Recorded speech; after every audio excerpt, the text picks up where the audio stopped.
Hello, and welcome to CyFy 2021. My name is Victoria Sampson. I'm with the Secure World Foundation. I'm the moderator of the panel, The Dangerous Trinity, Nuclear, Space, and Emerging Technologies. Advances in cyber and related technologies, such as artificial intelligence, are intrinsically linked to the advancements of networks associated with nuclear systems. Similarly, the accomplishments of the human race in space are the result of rapid progress made in the space technology domain. As domains such as outer space, cyberspace, and emerging technologies make rapid advancements, the risks grow as well because of the entangled interaction of nuclear and non-nuclear capabilities and means. This panel will seek to understand the interface between these critical and emerging technologies and what can be done to reduce the risk and vulnerability. So we've got a really great lineup here today. Starting off with Wilfred Wan, who is a lead researcher in the WMD program at UNIDIR.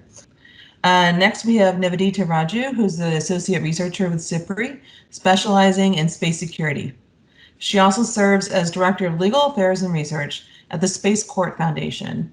Finally, we have Paul Meyer, who's a fellow in international security and an adjunct professor of international studies at Simon Fraser University, and a senior advisor to ICT for Peace.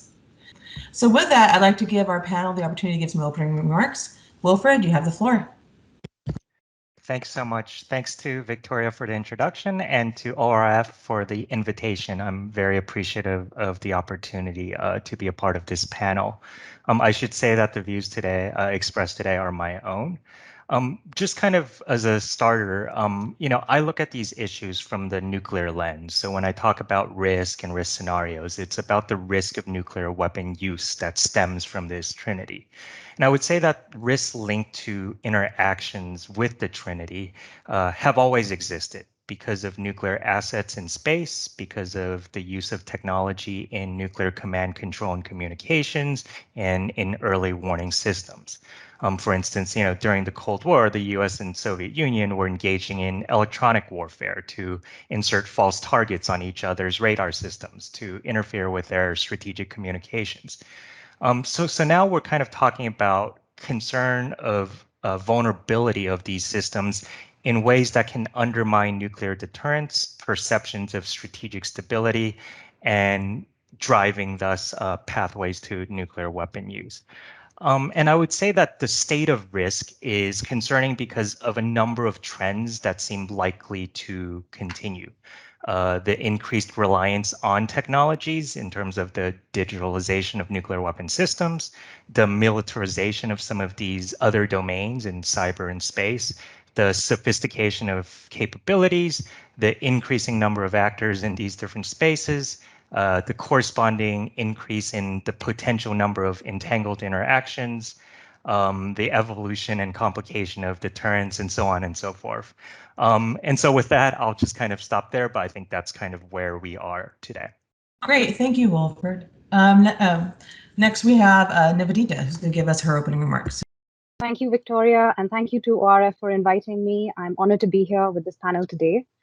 This topic is fascinating, but it's also very timely. I visualize nuclear, space, and emerging tech as three distinct but overlapping spheres, kind of like a Venn diagram, where each of them play a role in contributing to an arms race and those larger dynamics. And so just thinking about those individual interactions and overlaps between each of these spheres, between nuclear and space, I think that there's so much left to explore. For example, with nuclear and space, what exactly is the role that kinetic ASATs play in nuclear deterrence between space and emerging tech, particularly cyber, with electronic warfare and cyber warfare, what can we do to better regulate disruption and denial of service? And of course, with emerging tech and nuclear and the role, and Wilfred touched upon this role that AI could possibly play in nuclear systems. And so I'd just like to note that there is a lot left to study in these individual overlaps. And I think that it points to the need for dedicated expertise and cross-collaboration on each of these issues between these three spheres. And I hope we'll be touching upon that more within our panel today. Thank you. And last, we have Paul giving his opening remarks. Yes, well, greetings to all. Thanks to Victoria, thanks to ORF for organizing this. As the title suggests, there is inherent danger in this trinity of relations between space, cyber, and nuclear, and particularly the implications of the first two on the third.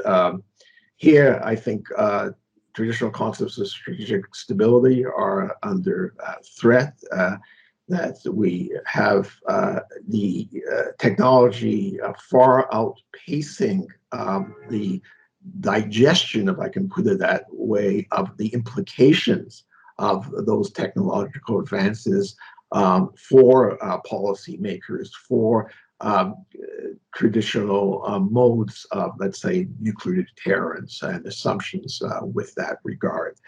And it is, I think, incumbent on all of us to be concerned with the directions that are being taken, complicated as it is by the opaque nature of much of what we are discussing. I fervently wish we had more complete transparency as to the programs and the applications in the military sphere.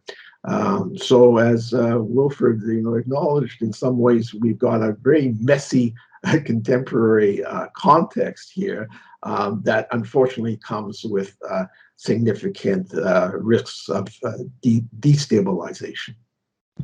Thank you. Well, I think our panelists gave us a lot to think about in terms of their opening remarks.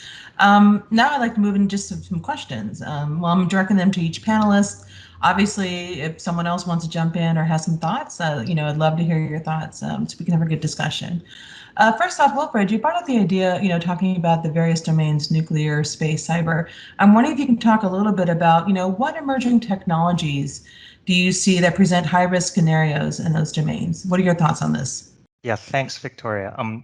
So I think I should start by observing that it's really hard to detach discussions of like specific technologies or domains from the larger, broader strategic context, right? And I would argue that there are a fair amount of risk scenarios in general because of the kind of competitive and adversarial approaches taken by nuclear armed states against one another. And, most prominently between the West and Russia and among the so-called great powers, US, China, Russia. Their relations are increasingly confrontational and tense. And this has spillover effects that contribute to tensions in regional, sub-regional security dilemmas, some involving other nuclear armed states or just states that are engaged in strategic rivalry. And arms control and disarmament has suffered accordingly, right? But this kind of situation, this mistrust, is the prism through which states interpret doctrines, postures, capabilities. And so consequently, a number of technologies can present risk scenarios because I would almost argue that the presence of these capabilities or even their specifics sometimes can feel secondary to what is being projected upon them and how they might be used. And this kind of speaks to Paul's point about destabilizing effects of these various techs and these domains. But one way maybe to delineate higher risk scenarios among particular technologies is to consider the perceptions of their impact on nuclear forces if you're talking about the risk of nuclear weapon use. And here I should nod to my Unitaire colleague and non-resident fellow John Borey for kind of this approach that I'm going to get into a bit. But he talks about, for instance, let's look at technologies that are seen as threats to assured retaliatory capabilities in the practice of deterrence, including by undermining existing space and missile capabilities. So these can include everything from cyber offensive operations, other non-kinetic capabilities, directed energy weapons, missile defense systems, anti-satellite weapons. Related, you can look at technologies that can allow more effective tracking of an adversary's nuclear forces and make them more vulnerable. You look at remote sensors and electronic barriers. Again, cyber operations may be enhanced by artificial intelligence here. And you can also look at technologies that create a broadly greater ambiguity as to the nature of their payload, lessen decision-making time, and raise the possibility for misunderstandings, miscalculations.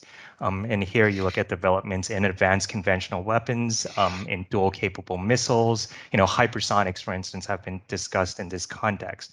So by looking at their effects or perceived effects, you have a rather broad spectrum of risk scenarios linked to these emerging technologies, and that's a product of the circumstances, the broader strategic environment. So, thank you. Actually, I want to follow up on that. You mentioned the idea of mistrust and how that may color how one looks at these technological capabilities.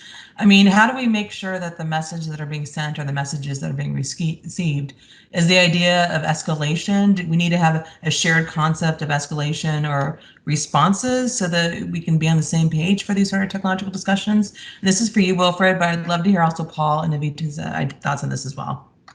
No, I mean, I think you're absolutely right. I think we need to develop a common understanding of just kind of some basic concepts, including the theory of deterrence or the practice of deterrence across these different states. Now, not all of these concepts will find agreement necessarily, but at the very least, you can kind of start the conversation by exchanging on concerns about concepts and concerns about particular capabilities and so forth. Thank you. Nivedita, you have your hand raised, and then Paul. Yeah, I just wanted to jump in there and add that in terms of reducing the scope for mistrust, and that's something that again I'd like to talk about a little bit more in this session. I don't think it's just about looking at escalation. Victoria, as you asked, I also think we need to look more at the terminology that we use and kind of find consensus on what exactly we mean by threatening and what we mean by responsible and irresponsible, which is why the UNGA resolution proposed by the UK last year is so important. What might be considered irresponsible is not necessarily illegal. And so I just think that if we find ways to clarify these terms as well, that would make real progress in this sense, starting with the space domain, but of course can be extended to the other two spheres as well. Could you, just for the sake of those watching this aren't familiar with the UK resolution, could you give us like a quick 30-second summary of what it is and why it has to do with responsible behavior? Sure. So the UK proposed in 2020 a resolution on norms of responsible behavior for outer space, and has asked for submissions from other states and stakeholders as well, which is quite revolutionary because it means that the private sector also had an opportunity to contribute their views in this. And this resolution will hopefully pave the way now for future work, including an open-ended working group to focus on what might be threatening behaviors, what might be responsible and irresponsible. In the state submissions, we're seeing a lot of different considerations and priorities on a national basis. But this is a huge step forward because it's been very difficult to get any sort of progress at the multilateral level in the space context for years and years now. And so this resolution is revolutionary in that sense. Thank you, Paul. I'm sure you have some thoughts on, mistrust, escalatory terminology. What do you think about all this? Sure. I think we have to recognize that the current high levels of mistrust among leading powers is an exacerbating factor in terms of the international security context. And clearly, you do not reduce levels of mistrust by refusing to talk to one another.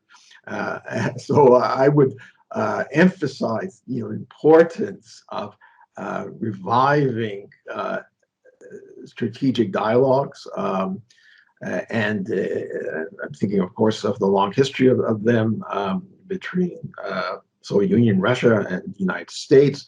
But also finding ways of initiating them with China, and also maintaining as much in a plurilateral context going forward, because as noted, it's perhaps underappreciated how significant these dialogues, be those at the working level, can be for establishing a certain degree of predictability, to develop personal rapport. And as a former diplomat, you won't be surprised for me to say that interpersonal relations still play a huge role in the conduct of foreign relations, and in coming to sort of mutual understandings of both threats and over time also solutions or ways of mitigating those risks. So I think we shouldn't lose sight of the importance of those channels of dialogue to help combat the levels of mistrust, which easily spill over to demonization of your adversary, and indeed a kind of hunkered down fortress-like mentalities that usually do not provide us with security benefits. So, Paul, you brought the idea of plurilateral discussions. Is that where you think these sort of space, nuclear, cyber discussions are evolving, and that maybe outside of the general multilateral UN setting have more the most, I don't know, active, I don't know how you want to describe it, but the most relevant players involved in the conversation? Like, how do we make sure that we involve the international community, but also get some path forward, as you said, at the bilateral or plurilateral dialogue level? Here's why, in my view, they could all be complementary. It's not sort of one or the other. I think we sophisticated countries should be able to pursue a number of these tracks simultaneously. Obviously, there is, in a way, in the so-called P5 consultations, a process that's been going on for over a decade now among nuclear weapon states.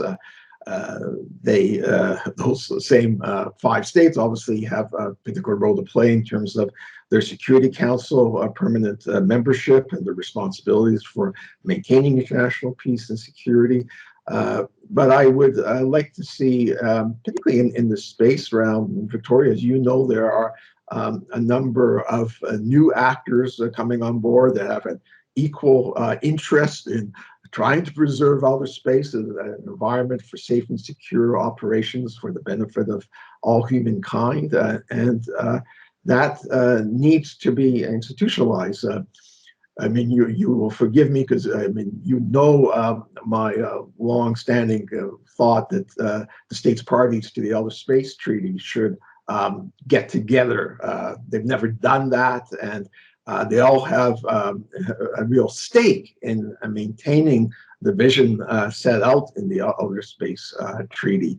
So here, we have to find an institutional sort of avenue as a means of expression to bring that broader discussion of international cooperation to bear. And obviously, in cyber, we have certain UN processes that have been operating. They haven't led to as much concrete progress as I, for one, would like to see. But at least they've been initiated and, again, recognize that it's much more than just a small club these days who have both interests and capabilities in these realms of space and cyber. Wilfred, Nivedita, do you guys have any thoughts on this? Sure. I think just kind of to build on to Paul's point, there is a need for these complementary processes. And a part of that is to explore the different intersections and dimensions of these topics, right, to ensure that they're not so siloed. And that's to Nivedita's point earlier. Like, for instance, Paul, you brought up the P5 process, and they've primarily started by focusing on the exchange of nuclear doctrines and so forth, right? But there are these aspects of cyber and space security issues that I think it's quite vital for them to get into. And yes, it shouldn't be limited to the P5. I think you have to really deal with the different configurations of states that feature across these different areas, as well as other actors. Yeah.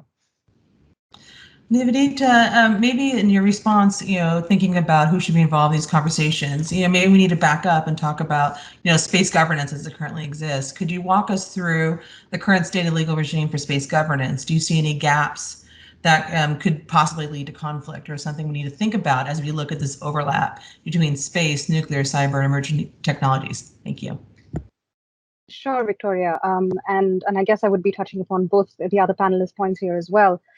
So we're currently relying on our treaties from the 60s and 70s and the principles in those treaties and for the peaceful, equitable, and safe exploration of space. And however, the pace of technology development has shown that we do have diversified activities, diversified tech, and new actors as well. And so we've seen a growing trend for these rules and different interpretations kind of mushrooming through national legislation and policies, where states are now interpreting provisions through domestic mediums.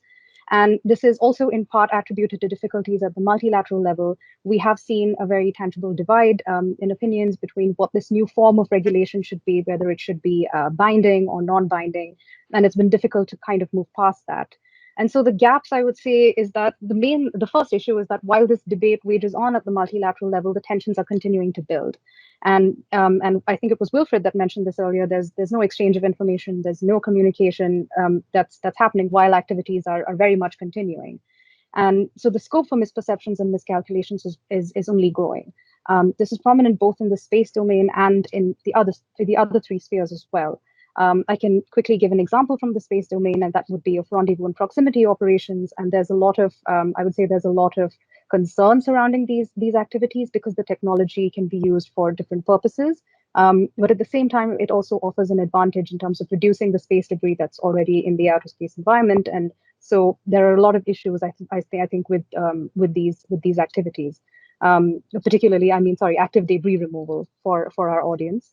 And that is why rendezvous and proximity operations are controversial, especially from incidents that we've seen in 2020. And another example would also be the surge in lunar activity. The moon's environment is not such that resources and benefits are kind of evenly distributed everywhere. Maybe in a utopian world, but that's not the case. Only certain locations offer distinct advantages. We have resource-rich areas, and you have areas such as the peaks of eternal light, which might offer potential stable solar power sources. And so we're going to see actors kind of racing to dominate these particular regions. And in this, over the last year, with the Artemis Accords and with the International Lunar Research Station, we are seeing that there are different multilateral agreements between different states to embark upon new missions. But again, there is no communication, there is no protocol for cooperation. And in the absence of those, again, it's likely for tensions to continue to grow, and it's likely to kind of spark conflict without any sort of channel there. And there is also scope for miscommunication and misperceptions, even involving the other two spheres. An example would be, say, a state learns that its rival has invested in AI. It does not know whether this is for nuclear or non-nuclear purposes, but it is then compelled to seek investment in weapons itself. Maybe it conducts an ASAT test. Maybe it changes its nuclear doctrine in response. I know these sound like I'm catastrophizing, but these are very real outcomes that we need to avoid. And in terms of gaps, Victoria, I think that's a key one. And the second, again, would be non-state actors, going back to Paul's point, and the need for these kind of complementary approaches. I think that a key issue that tends to arise is while we're so focused on discussions at the multilateral level, we're not as dedicated to the creation of new spaces and platforms for these other actors. And think tanks, research institutions, academia, and CSOs do have a lot to contribute in terms of shaping policy, and industry especially, because industry is very aware of the tech, industry is aware of the limitations of space technologies, and definitely has to contribute in shaping the future of that discourse. In terms of AI, we are seeing that there have been ways to try and, there has been some discourse on how non-state actors should also be included within framework in emerging tech. And so, for example, CyFy has published recently that responsible research and innovation could be an approach, first proposed by the UN Secretary General in 2018, that this approach could be used to involve more non-traditional stakeholders at the outset. And I've been thinking about how we need to find ways to do this in the space sector as well. Because when we tend to focus and prioritize multilateral discussions, the creation of these other platforms should not be neglected. So yeah, just stopping there. Thank you. I'm going to give the other panelists, if you guys have thoughts on this issue about gaps in governance, whether it's for space or for nuclear, cyber, emerging technologies, if there's something that jumps out at you. Paul. Yes, I mean, just to note that I think it's a very real problem, particularly in space and cyber, where the vast majority of owners and operators are not governmental entities. The private sector is very prominent, and it's unfortunate that there's still, I'd say, a lot of bias by states against really granting other stakeholders, despite their knowledge and, in a sense, their relevance to a given area, to accord them the same sort of rights to be able to access intergovernmental deliberations, to speak at those, to be guaranteed, in a sense, a right to be heard. And unfortunately, we saw that with the open-ended working group on cyber. Many very important NGOs were denied accreditation to that process because they lacked the sort of antiquated ECOSOC NGO consultative status, and so were excluded.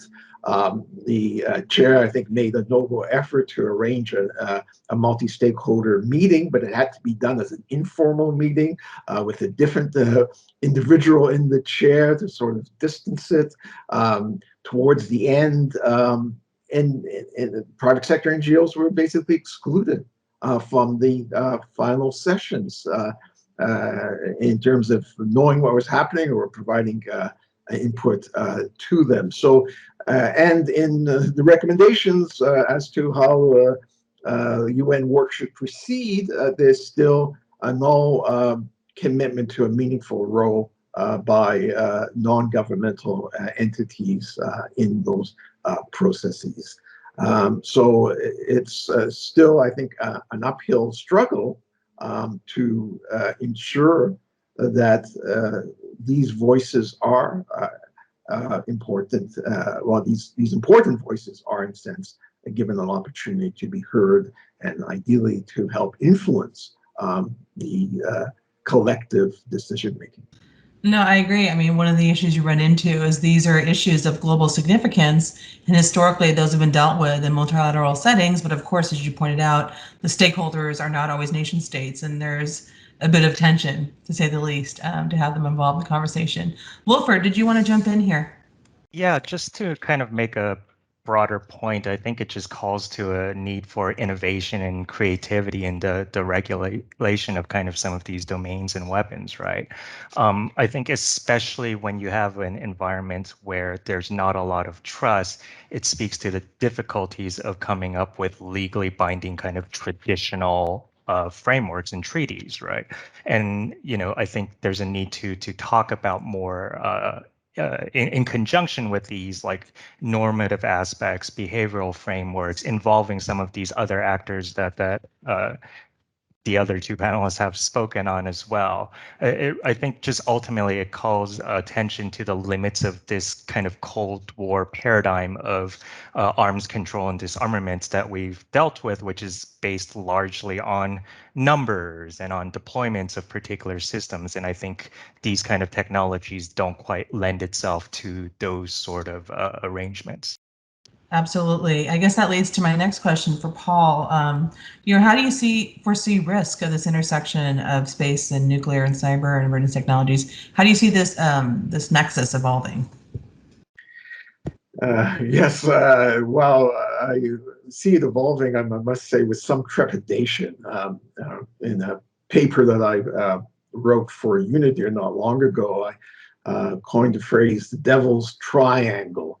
In this case, nuclear, space, and cyber. And by that, I meant that each one of these areas are important in and of themselves, but there's also a strategic interdependence among them, such that problems can be amplified and have deleterious effects. And I think we do need a more holistic understanding of these.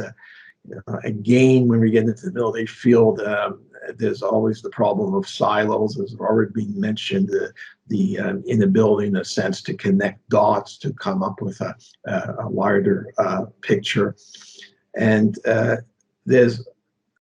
well, on one hand, one hopes there's recognition of mutual interest in avoiding certain actions.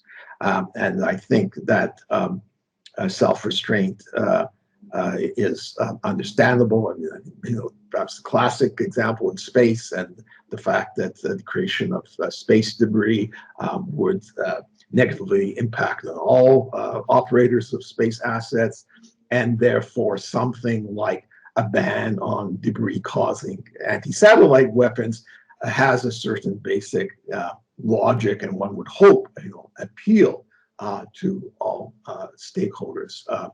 That's not to say, however, that even things that seem eminently logical are necessarily embraced by power centers for those reasons. And while we only touched upon it lightly here, I think artificial intelligence is also potentially very disruptive, in part because of its opaque nature, and the fact that it can further, in a sense, alienate human control and confidence in results. I know that the U.S. military now, in the nuclear field, is now talking about man on the loop rather than a man in the loop.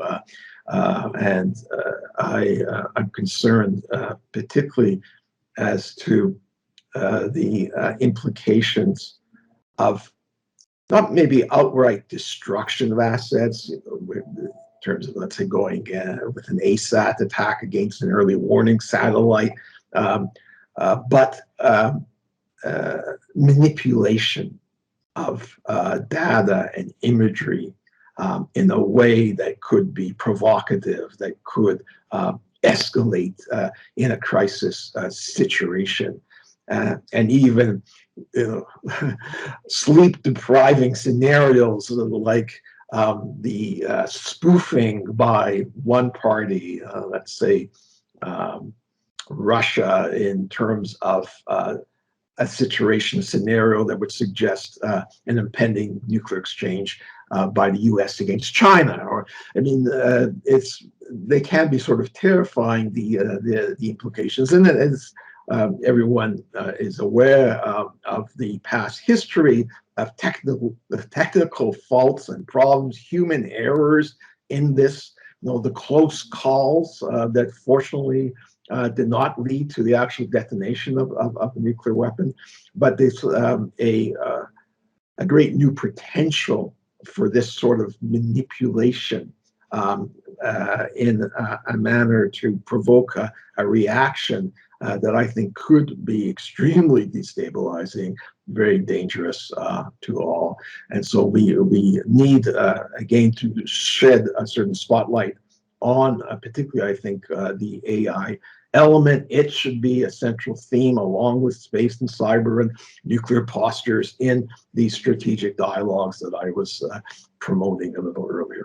Thank you. I mean, Nivedita or Wilfred, just your thoughts about the evolution of the risk, and and maybe in your responses, I'd love to hear your take on something that was brought up earlier about the way in which to get policymakers up to speed so they're not being outrun by the technology achievements. How do we close that gap? We're trying to look at this evolving risk. Nivedita, Wilfred, do you guys have thoughts on this?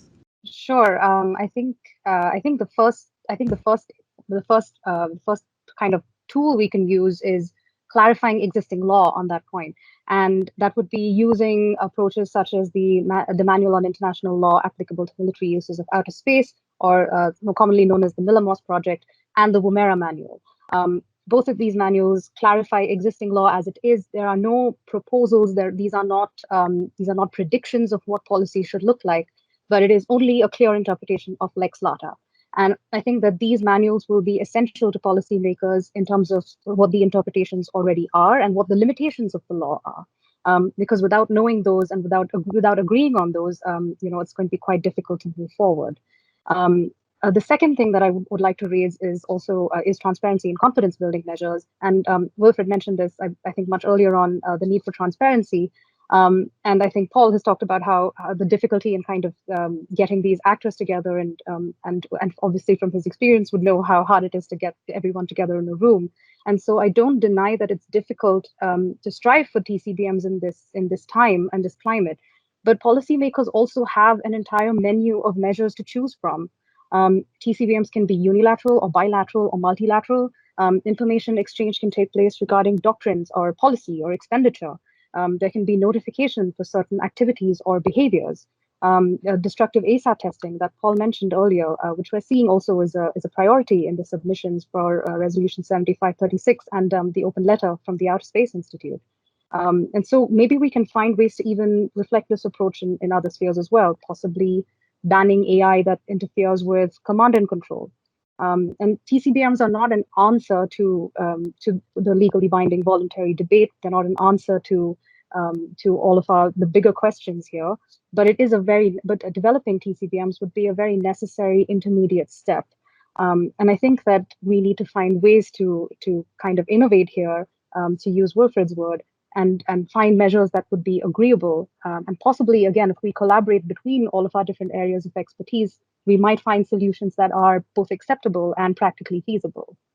I mean, that's kind of the end goal, right? To hit that walk that fine line between practical, feasible, and actually accomplishing something. And I will say I'm really excited about the Millimos Moomer manuals. When they're done, hopefully next year, I think they'll be able to add a lot to the discussion. But it's been a process. So kudos to everyone involved in that discussion. Wilfred, did you have thoughts on this? Yeah, I mean, maybe first to your question about kind of projecting into the future of risk. And I'm really glad that Paul brought up the point about errors, right? Because I think that's quite huge. And in particular, I think as you have improved capabilities in these technological developments, they're going to increase the tightly coupled nature of interactions in these systems. And some argue that accidents are really inevitable. Another angle is also that this increased complexity also tests the limits of our human understanding of some of these issues. For instance, like the nature of algorithms in AI and so forth. And this kind of challenges our ability to isolate and address sources of errors in a timely manner. The other elements I would also want to kind of highlight, and I think Nivedita and Paul both kind of brought this up to some degree earlier in the discussion, but it's important to stress that our understanding of risk is incomplete, right? And it'll remain incomplete because it's the nature of secrecy surrounding whether it's nuclear weapons, but now you can look at cyber capabilities and these kind of programs, right? And this limits the quality of our risk assessment. And this is even true within national structures and can provide kind of a challenge to independent oversight and control. So, I mean, I guess we can talk about risk reduction, and I certainly talk about risk reduction in my work, but there are limits to what risk reduction is able to achieve. And maybe just kind of really briefly on the second part of this question about how do we move forward. I think Nivedita gave a fairly comprehensive answer, but one thing I would also point is to different manners of restraint. And during the Cold War, there was this toolkit established to deal with crisis prevention and escalation management at an operational level. It facilitated some transparency, or including through consultations, notifications, etc., primarily dealing with conventional behaviors, right? Outlining procedures on military behaviors that are when they're operating in the vicinity of one another, encouraging certain types of communication and signaling, or prohibiting certain behaviors. And I think that's something that they can perhaps apply to different domains and different spaces. you might not be able to verify some of these things. These are ultimately kind of political commitments, but these would go a long way in developing some of these common understandings to avoid the certain behaviors that I think would be destabilizing for all. So yeah. Thank you. Paul, did you have something you want to jump in terms of like looking ahead? Yes, and Nivedita referred, to the prolonged disputes, in the space governance field between those favoring legally binding measures and those favoring politically binding measures. I have to confess, I always thought that this was in some ways a bit of a false debate, because what is really significant is the formulation of a norm. And a clear and relevant norm, and whether that norm has a status of legally binding or politically binding, in my mind, is less relevant to its adherence by states that have expressed support for it in either of those fashions. And so where I think, and this is acute in the both the space and cyber realm, is it's not that we don't have, in the space, an important foundational treaty, and in cyber we have a significant set from 2015 of norms, but it's the lack of mechanisms for accountability. It's the absence of means to holding states that have signed up to these norms actually to account when they deviate in practice from their observance. And so that is the area that I think we could concentrate more on going forward, and to recognize that there's choice even in the technological advances. I recall President Barack Obama at the time of the revelations about the NSA's foreign surveillance programs, including the hacking of the German chancellor's phone and the Brazilian president's phone. And he said something to the effect of, just because you can do something doesn't mean you should do it. And I think that applies more broadly. We need some caution and consideration in terms of introducing some of these new technological capabilities into the security postures of states. Yeah, we absolutely learned in Jurassic Park, just because you could doesn't mean you should. We're getting close to time here, and so I think I'd like to give my panelists just a chance to give some last, what is your takeaway? If you wanted people watching this, what was one thing you'd like them to take away from this conversation about this evolving threat of nuclear and space and cyber? And what would you like them to think about? Nivedita, maybe you can start. Thank you, Victoria, and thank you, fellow panelists. This was a really great and very rich discussion. I guess my key takeaway would be that in terms of the Trinity, each of these individual interactions demand dedicated study. We need to use our collective expertise, break out of our silos, and work together and find ways to analyze these issues and come up with solutions that, as I said before, are both acceptable and feasible. And reduce the scope for those misperceptions and misunderstandings in the interest of maintaining strategic stability. And just very quickly, also referring to Paul's point about the absence of accountability, I think that this is also it speaks to the larger issues that we have within international law, and maybe even those areas deserve rethinking. Perhaps looking at bodies of ideas such as third world international law. Or other theories of international law to kind of answer how we could make this system more effective. Thank you. Thank you. Wilfred, what are your closing thoughts? Sure. Thanks, Victoria, and thanks to the panelists as well. It's been really quite interesting. I do think, despite some of our kind of worst concerns, that this state of risk does provide an opportunity for constructive dialogue because of common concerns about further strategic unpredictability and destabilization.